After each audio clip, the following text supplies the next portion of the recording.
देखिए, कोर्ट का फैसला है प्राची जी, वो तो कोर्ट का फैसला जब आएगा उसके ऊपर जो उसके आरोपी और जो उसके ऊपर विल में वो अपनी बात करेंगे, और कोर्ट के फैसले के ऊपर जब तक उसको पढ़ा नहीं जाएगा और उसको देखा नहीं जाएगा उस पर कोई बात नहीं रखी जा सकती। लेकिन फिर प्रश्न खड़े हो जाते हैं कि ब्लास्ट हुए तो फिर ब्लास्ट हुए कैसा, और जो लोग मरे जो भारतीय थे जिनके धर्म और मजहब की बात हो रही है उनके मरने के बाद फिर ब्लास्ट उस जगह पर हुआ कैसे, और फिर वही जो बम दिमाग में RDX आया वो आया तो आया कहाँ से। प्रश्न तो फिर वहीं के वहीं खड़े रह गए, किसने मारा क्यों मारा कब मारा। अगर वो कोर्ट से बरी हो गया तो लेकिन कोई अवतार पुरुष तो आया नहीं कि ब्लास्ट हुआ और देश के कुछ नागरिक भारतीय मरे, कुछ धर्म के लोग मरे, किसी धर्म को ऑब्जेक्शन हुआ और मूव का, और ये एक न्यूज को दबाने के लिए एक न्यूज का सहारा लिया जा रहा है। ये कहीं ना कहीं रुक जाइए विनोद बंसल जी। कोई पैगंबर पुरुष हो सकता है। अच्छा नहीं विनोद बंसल जी, किसी के धर्म पर कोई टिप्पणी नहीं करेगा और कोई भी किसी के धर्म पर नहीं जाएगा। अभी हम बात एक केस की कर रहे हैं और कांग्रेस से चूंकि विनोद बंसल जी अभी मैंने कोई ऐसी बात नहीं करी है। आपके पास जिस न्यूज के लिए आप चंद्रमोहन शर्मा जी, आइए डाइवर्ट नहीं करते हैं मुद्दे को। मैं फिर अपना सवाल आपके सामने रखती हूँ। जब से केस सामने आया आपके नेताओं की एक फहरिस्त है और बड़े बड़े नेताओं की लिस्ट है। कहिए तो उनके बयान विद डेट आपके सामने पढ़कर सुना देती हूँ। जिन्होंने सेफरन टेरर कहा, जिन्होंने भगवा आतंकवाद जैसे शब्द को जन्म दिया। अब जब ये सातों आरोपी बरी कर दिए गए हैं कोर्ट के द्वारा, तो क्या आप अपने इन शब्दों पर माफी मांगेंगे?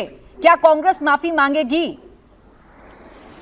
देखिए, किसी ने भी कोई भी नेता कोई भी राजनेता कभी किसी धर्म के ऊपर आक्षेप नहीं करता, और ना किसी उसी धर्म के लिए, क्योंकि आतंकवाद का कोई धर्म नहीं होता प्राची जी, और आतंकवाद जो करता है वो उस धर्म से रात नहीं होता है। ये जो बात को जोड़ा जा रहा है वो बिल्कुल गलत सिरे से नकारा जा रहा है। प्रश्न ये है कि अगर आज फिर प्रश्न मैंने कहा बोला, प्रश्न तो आज भी खड़े हो रहे हैं कि महाराष्ट्र की सरकार अब जो आरोपी मरे उनके लिए क्या प्रश्न खड़ा करेगी। दिल्ली की सरकार आज प्रश्न क्या करेगी, जो उस ब्लास्ट में शहीद हुए उनके लिए कोई बात नहीं होगी। वो कैसे ब्लास्ट हुए, किसके कारण से ब्लास्ट हुआ, कौन थे वो ब्लास्ट करने वाले। शर्मा जी, मुझे पता था कि आप डिनाइल मोड में रहेंगे और आप इधर उधर की बात करेंगे, तो मैं आपको बता देती हूँ। सबसे पहले 2010 में देश के पूर्व गृह मंत्री हैं, आपके बड़े वरिष्ठ नेता हैं पी चिदम्बरम साहब, जिन्होंने पहली बार भगवा आतंकवाद और हिंदू आतंकवाद के शब्द का इस्तेमाल किया था। सेफरन टेरर उन्होंने कहा था। सुशील कुमार शिंदे 20 जनवरी 2013 जयपुर में आयोजित कांग्रेस चिंतन शिविर में उन्होंने भी भगवा आतंकवाद शब्द का इस्तेमाल किया था और कहा था कि ये जितनी भी घटनाएं हुई हैं, चाहे मालेगांव, समझौता एक्सप्रेस और मक्का मस्जिद जैसे बम विस्फोटकों में हिंदू संगठनों का हाथ है। इस पर पूछ रही हूं मैं आपसे स्पेसिफिकली, क्या आप माफी मांगेंगे इन बयानों पर? देखिए, बिल्कुल स्पेसिफिकली किसी धर्म या किसी मजहब के ऊपर एक किसी तरह का कोई भी आरोप नहीं था।